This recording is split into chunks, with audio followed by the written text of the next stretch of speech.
So guys, there's a lot to do. There's a lot to do today. So we have 1, 2, 3, 4, 5, 6 examples. So we need to work quickly and fast. So guys, we are solving the perfect and imperfect square root without using a calculator.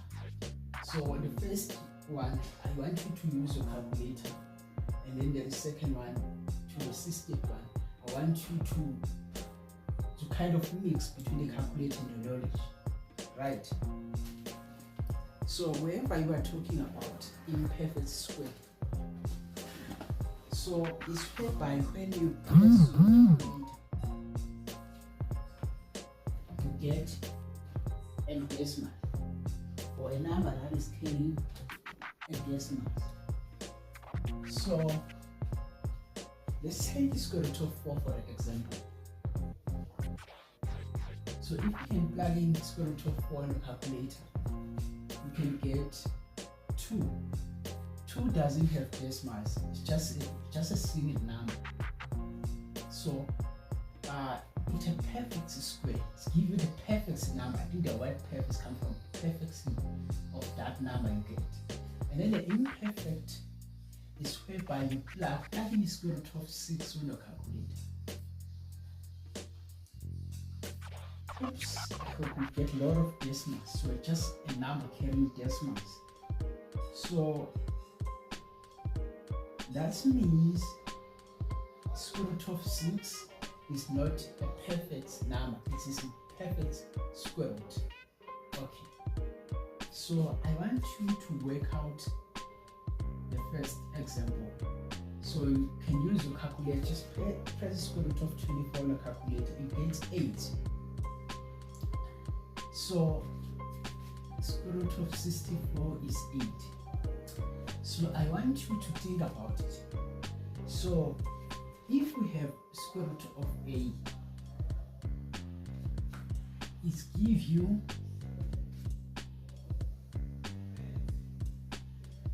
square root of a half. But then if we have square root of a squared, it will give you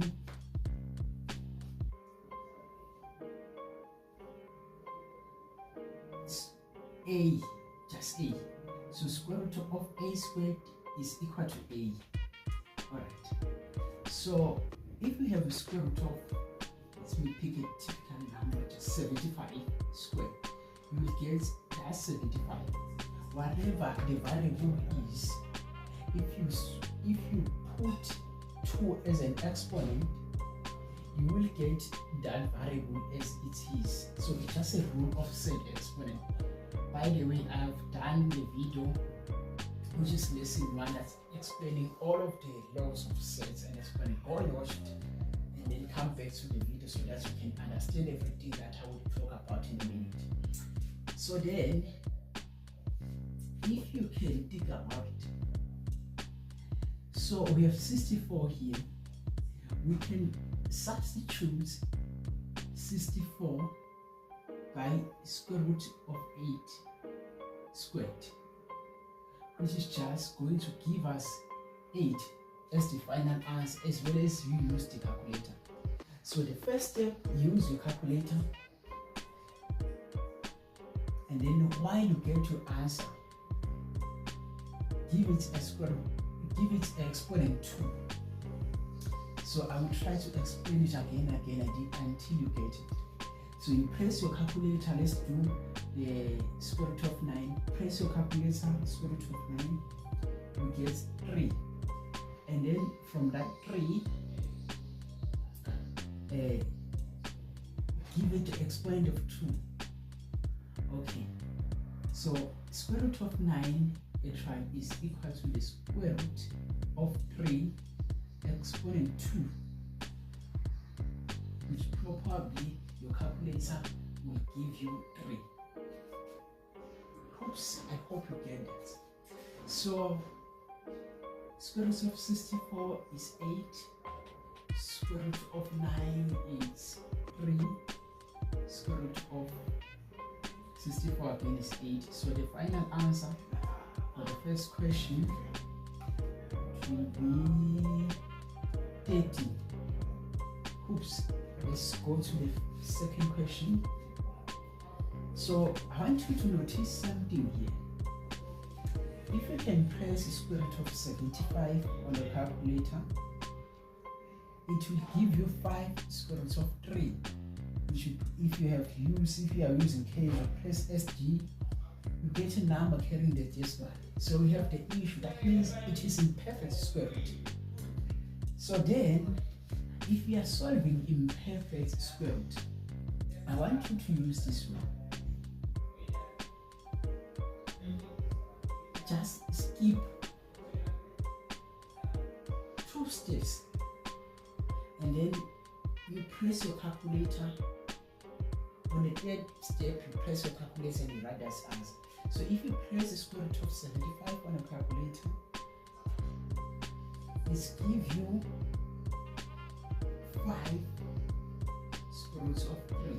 So if you are solving this type of questions, you are using a calculator as an advantage. Although I have told you that don't use it. So I want you to work backward now. 2 steps ahead. So think about it. If here we have square root of 75 and the final answer is 5 square root of 3. And that means somewhere, somehow, they have square root of 5 exponent 2 to give you 5. Oops, I hope you get that. So that means on top, in between these steps, you have 5 squared. So let's work backward. Okay, that means you can write a big bracket and then you say 5 squared multiply. So you can see that square root of 3 came as it is. So I use a dot as a multiplication, but if you don't prepare dot to paper, I use the multiplication for you, and then you have 3. Oops, I hope you get that. So if you can press 5 exponent 2, you get 25. That means the first step, it was 25 times 3. I know it sounds big because it's the first time you're trying to work on these examples, but let's maybe do the square root of 27. So press your square root of 27 in your calculator. You get 3 square root of 3. So think about it. So in order to arrive with that 3, that means somehow between the 2 steps, you were having 3 squared. So that means the second step, on the big square root, you were having 3 squared. And then oops, you can see that square root of 3 came as it is. So it was 3 squared multiplied by 3. And then work backward again. Think about it. If you can press this on your calculator, you should get 9 and times 3. So let's do square root of 12. So if you can press the square root of 12 again on a calculator, you get 2 square roots of 3. So let's remove 1. So, and then think about it, how they arrive with 2 here. That means somewhere, somehow, on the top here, they have squared. They have 2 exponent 2. Yeah.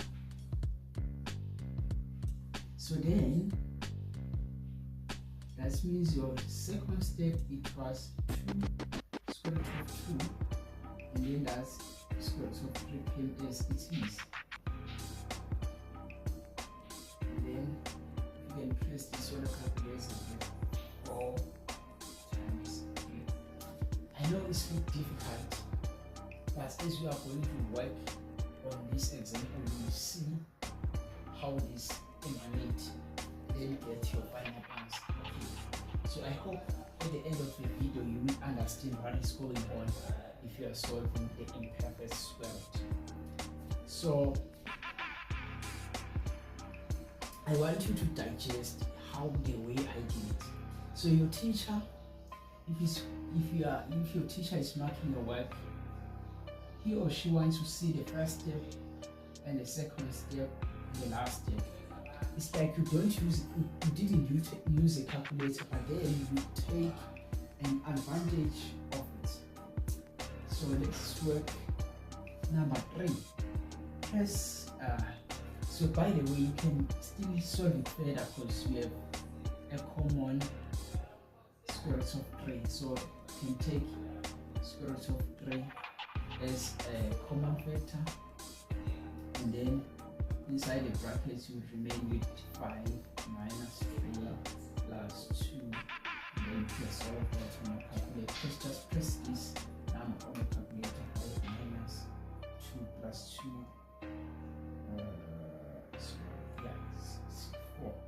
So this number is just, this is equal to 4. So your final answer will be 4 square root of 3. So you can check the work we have done. Use your calculator to press all of this. I'm definitely sure that the final answer will be like this. So let's work out to number 3. So press square root of 20.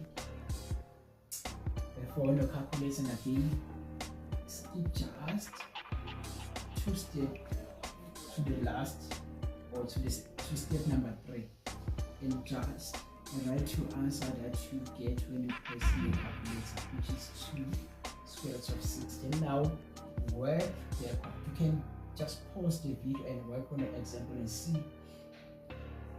and see your corrections after you've done it.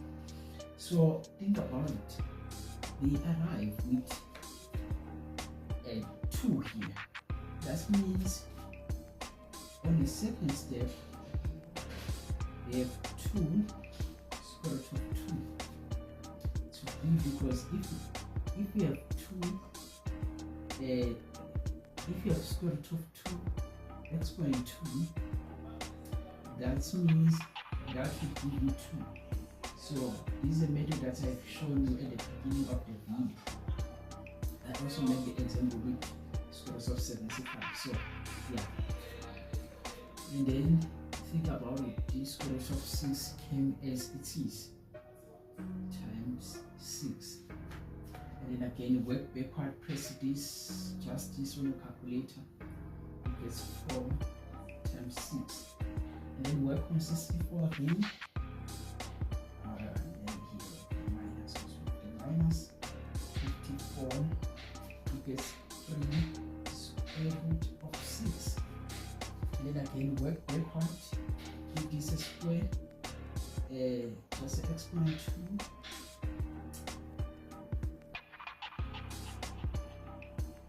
And then 6 came as it is.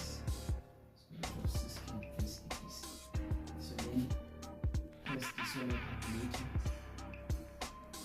You get 3. So it will be 9 times 6.